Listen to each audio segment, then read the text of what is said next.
My dear students, welcome back to my YouTube channel. मेरे YouTube channel पर आप लोग का बहुत बहुत स्वागत है।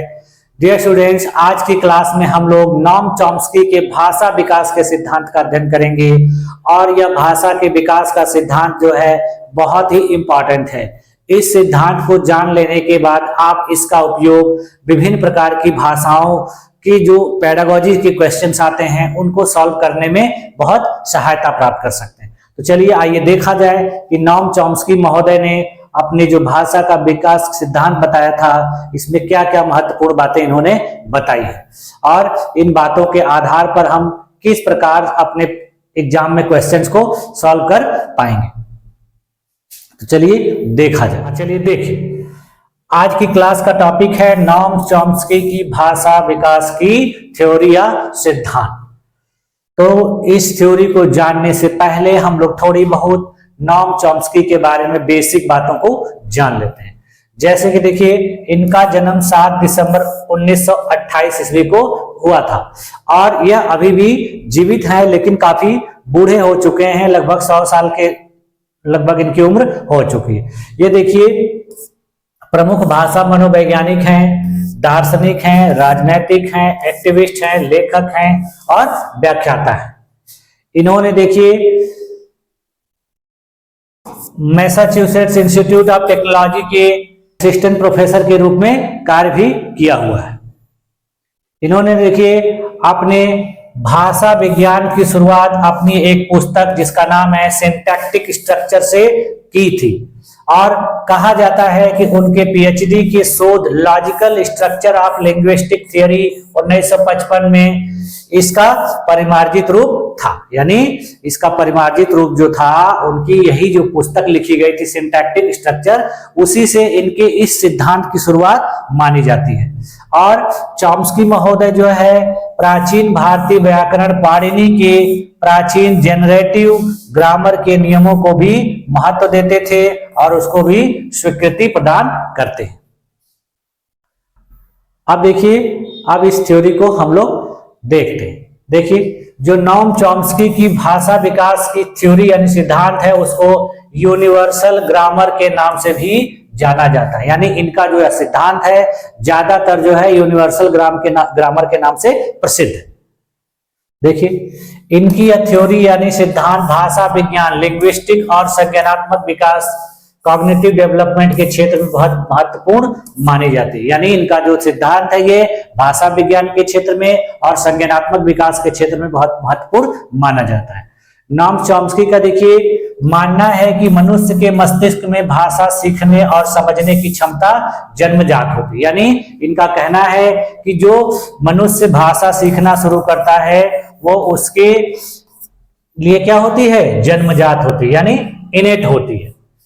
अब देखिए, इनके भाषा विकास के सिद्धांत को एक एक करके विस्तार से समझ लिया जाए। इन्होंने अपने इस भाषा विकास के सिद्धांत में किन किन महत्वपूर्ण बातों पर जोर दिया था। सबसे पहले देखते हैं यूनिवर्सल ग्रामर यानी सार्वभौमिक व्याकरण। इसमें देखिए इन्होंने कहा है कि हर मनुष्य के दिमाग में एक लैंग्वेज एक्विजिशन डिवाइस यानी LAD, जिसको भाषा अर्जन यंत्र के रूप में जाना जाता है, पाया जाता है। उन्होंने कहा कि यह एक प्रकार का मानसिक तंत्र है जो किसी भी भाषा को सीखने और समझने में मदद करता है। यानी उन्होंने कहा कि हर बालक के मस्तिष्क में एक यंत्र होता है और वह यंत्र उस बालक को भाषा सीखने में मदद करता है। अब देखिए, इसके लिए उन्होंने कुछ प्रमुख विचार दिए थे। वो विचार देखिए क्या क्या। उन्होंने कहा कि सभी भाषाओं के पीछे कुछ मूलभूत संरचनाएं, बेसिक स्ट्रक्चर्स होती हैं और बच्चे किसी भी भाषा को बहुत जल्दी सीखते हैं क्योंकि उनके मस्तिष्क में यूनिवर्सल ग्रामर पहले से ही मौजूद होता है। देखिए, उदाहरण स्वरूप देखते हैं कि अगर एक बच्चा जापानी और अंग्रेजी दोनों भाषाओं के वातावरण में पैदा होता है तो वह दोनों भाषाओं को समान रूप से आसानी से सीख सकता है। उसी प्रकार देखिए, जैसे भारत में कोई बच्चा है और वो ऐसे परिवार में जन्म लेता है कि उसके परिवार में अंग्रेजी बोलने वाले भी हैं पर्याप्त मात्रा में और हिंदी बोलने वाले भी हैं, तो वह बच्चा दोनों भाषाओं को बराबर तरीके से सीखेगा। यानी दोनों भाषाओं को सीखने में उसको किसी भी प्रकार की समस्या नहीं आएगी।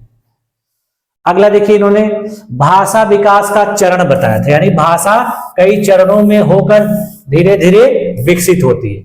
उन्होंने कहा था कि बच्चों का भाषा का विकास प्राकृतिक होता है और इसे 4 मुख्य चरणों में देखा जा सकता है। पहला चरण उन्होंने बताया था सुनने और पहचानने का चरण, यानी लिसनिंग एंड आइडेंटिफाइंग स्टेज। इन्होंने कहा यह जो है एकदम नवजात शिशु के समय का चरण होता है। इस समय देखिए जो शिशु होते हैं जन्म के बाद आवाजों को सुनते हैं और अपने आसपास की भाषा की आवाजों को पहचानते हैं। देखिए उन्होंने कहा कि शैशवावस्था में जो बच्चे होते हैं वो किसी चीज को आवाज सुनकर समझने का प्रयास करते हैं, तो उस एज में उनको किसी चीज को समझने के लिए सुनने और पहचानने की जरूरत पड़ती है। उसके बाद उन्होंने देखिए दूसरा जो स्टेज बताया उसको बैबलिंग के रूप में बताया। उन्होंने कहा कि यह 6 महीने की उम्र में यह घटना या यह स्टेज होता है। बच्चे देखिए माँ, बा, दा जैसे ध्वनि समूह धीरे धीरे बोलना शुरू करते हैं, यानी पूरा शब्द नहीं बोल पाते, आधा अधूरा टेढ़ा मेढ़ा बोलना शुरू कर देते हैं। उसके बाद देखिए इन्होंने जो तीसरा चरण बताया, कहा कि इस चरण में शब्दों का निर्माण अब धीरे धीरे होना शुरू हो जाता है। देखिए, और यह जो उम्र है 12 से 18 महीने के बीच में होती है। बच्चे छोटे छोटे शब्द लड़खड़ा कर बोलना शुरू कर देते हैं।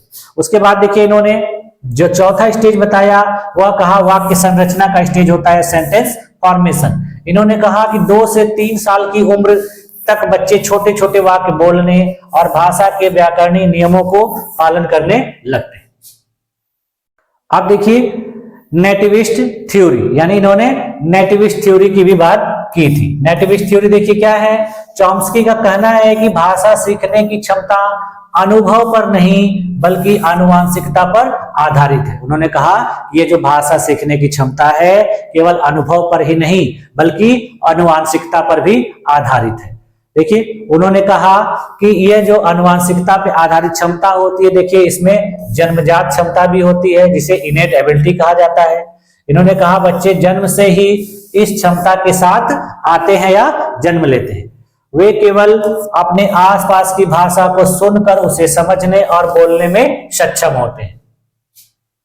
फिर देखिए उन्होंने इसके लिए आधारभूत तर्क भी दिए। उन्होंने कहा अगर भाषा केवल अनुभव से सीखी जाती तो बच्चों को इसे सीखने में बहुत समय लगता। उन्होंने कहा कि भाषा को यदि केवल अनुभव से सीखा जाता तो बच्चे जल्दी भाषा नहीं सीख पाते, इसको सीखने में उन्हें काफी समय लगता। इसीलिए उन्होंने कहा कि बच्चे बहुत कम समय में भाषा की जटिल संरचनाओं को समझ लेते हैं जो उनकी जन्मजात क्षमता को दर्शाता है। देखिए उन्होंने कहा कि बच्चे बहुत जल्दी जल्दी जटिल संरचनाओं को भी समझ लेते हैं, तो इससे स्पष्ट होता है कि उनके जो अंदर होती है जन्मजात क्षमता भाषा सीखने की होती है। उसके बाद देखिए इन्होंने क्रिटिकल पीरियड हाइपोथेसिस के बारे में बात की और इसके लिए उन्होंने क्या कहा कि भाषा सीखने का सबसे महत्वपूर्ण समय क्रिटिकल पीरियड होता है जो बचपन से किशोरावस्था तक रहता है। इन्होंने कहा कि भाषा सीखने का एक क्रिटिकल पीरियड होता है, क्रिटिकल समय होता है और वह समय कब से होता है, बचपन से लेकर किशोरावस्था तक। यदि बच्चे को किसी नई भाषा को सिखाना है और भाषा में तरह तरह की चीजें सिखाना है तो बच्चों को इसी उम्र में सिखाना चाहिए, नहीं तो इसके बाद बाकी चीजों को सीखने में बच्चों को बहुत कठिनाई होती है और जल्दी नहीं सीख पाता है। देखिए इस समय के बाद नई भाषा सीखना बहुत कठिन हो जाता है, इसीलिए इन्होंने कहा था कि ये क्रिटिकल पीरियड हाइपोथेसिस है। कब से कब तक, बचपन से लेकर किशोरावस्था। देखिए इनकी जो भी बातें हैं, जो भी इन्होंने महत्वपूर्ण अवधारणाएं प्रस्तुत की हैं, उनसे रिलेटेड क्वेश्चन एग्जाम में आते हैं। अब देखिए इन्होंने अगला जो महत्वपूर्ण अवधारणा बताया वो कहा सैद्धांतिक तर्क, और इसको इन्होंने कहा कि इसमें डिपार्टमेंटल यूनिवर्सिटी का जो गुण पाया जाता है, यानी डेवलपमेंटल यूनिवर्सिटी। इसमें देखिए उन्होंने कहा कि दुनिया के हर कोने में बच्चे एक ही तरह से भाषा सीखते हैं, चाहे उनकी मातृभाषा कोई भी हो। उन्होंने कहा कि दुनिया के हर बच्चे अपने देश में, अपने क्षेत्र में अपनी मातृभाषा को उसी तरीके से सीखते हैं जैसे कि अपने देश में यानी भारत में बच्चे सीखते हैं। तो इसी को उन्होंने डेवलपमेंटल यूनिवर्सिटी का नाम दिया। इसके बाद उन्होंने देखिए कहा जटिलता और सरलता, यानी बच्चे भाषा की जटिल संरचनाओं को जल्दी समझते हैं, जो यह दर्शाता है कि यह प्रक्रिया उनके दिमाग में पहले से मौजूद है। यानी देखिए वो कहते हैं कि दुनिया के हर प्रकार के बच्चों के अंदर यह क्षमता होती है कि जटिल संरचनाओं को बहुत जल्द समझ जाते हैं।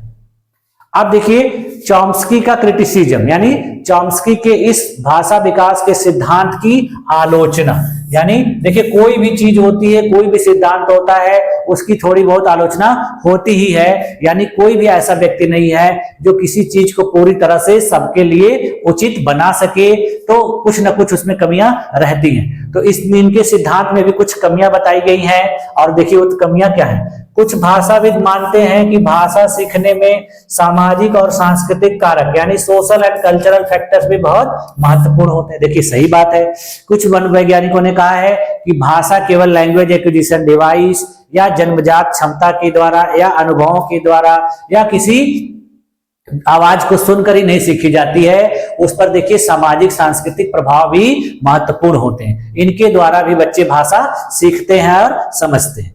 उसके बाद देखिए बीएफ स्किनर नामक जो व्यवहारवादी मनोवैज्ञानिक थे, उन्होंने कहा है कि भाषा सीखना पूरी तरह से पर्यावरण और अनुकरण पर निर्भर है, न कि किसी जन्मजात क्षमता पर। देखिए उसी प्रकार स्किनर ने भी इनके सिद्धांत की आलोचना की और उन्होंने कहा कि भाषा जो है बच्चे अपने पर्यावरण के साथ अनुकूलन करके सीखते हैं, न कि जन्मजात क्षमता के आधार पर। तो इस प्रकार से इनके सिद्धांत की जो है आलोचना की गई। अब देखिए इनकी इस थ्योरी को हम लोग निष्कर्ष के रूप में देखिए क्या निकलता है कि नॉम चॉम्स्की का यह सिद्धांत समझने में मदद करता है कि भाषा सीखना केवल बाहरी कारकों पर आधारित प्रक्रिया नहीं है, बल्कि यह मनुष्य की जन्मजात क्षमता। देखिए इनके सिद्धांत का निष्कर्ष निकल के आता है कि जो बच्चे भाषा सीखते हैं वो केवल बाहरी कारकों पर नहीं निर्भर करता है, बल्कि उनके अंदर जन्मजात होता है।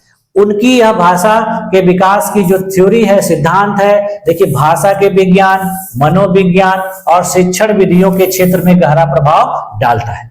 अब देखिए हम लोग आते हैं इनके इस सिद्धांत को विभिन्न प्रकार के उदाहरणों के माध्यम से भी समझ लेते हैं। देखिए नॉम चॉम्स्की के भाषा विकास के सिद्धांत को समझने के लिए कुछ उदाहरणों पर ध्यान देना उपयोगी होगा जो उनके मुख्य विचारों को स्पष्ट करते हैं। इन उदाहरणों से देखिए पता चलेगा कि चॉम्स्की के अनुसार भाषा सीखने की प्रक्रिया में किस प्रकार एक जन्मजात संरचना महत्वपूर्ण भूमिका निभाती है।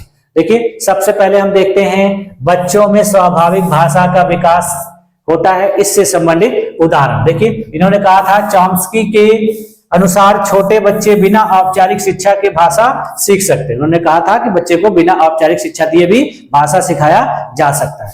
उन्होंने कहा कि अगर एक बच्चा केवल 2 साल का है तो भी वह साधारण वाक्य जैसे मुझे दूध चाहिए या बिल्ली वहां है बोलने लगता है। देखिए कोई बच्चा है जो 2 साल का है, वह स्कूल नहीं जाता है, लेकिन फिर भी वह कुछ ऐसे वाक्य होते हैं जो बोल लेता है, छोटे छोटे वाक्य, जो ऐसे वाक्य हैं जिसको उसको जरूरत होती है, जिसको बोलने से उसको कुछ चीजों को मिलता है और लोगों को अपनी बातों को कहता है।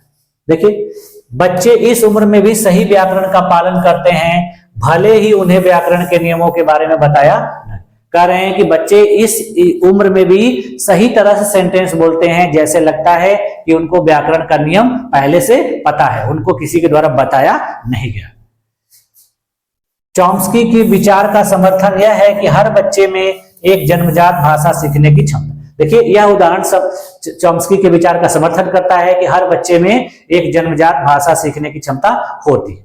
दूसरा देखिए सार्वभौमिक व्याकरण का उदाहरण देखिए, कई भाषाओं में भले ही अलग अलग शब्द और ध्वनियां हो, पर उनकी व्याकरणिक संरचना में कुछ समानताएं पाई जाती। देखिए कह रहे हैं कि भले से दुनिया में बहुत सारी भाषाएं बोली जाती हैं, लेकिन उनकी जो व्याकरणिक संरचना यानी ग्रामेटिकल स्ट्रक्चर्स जो होता है वो लगभग मिलता जुलता है, समान होता है।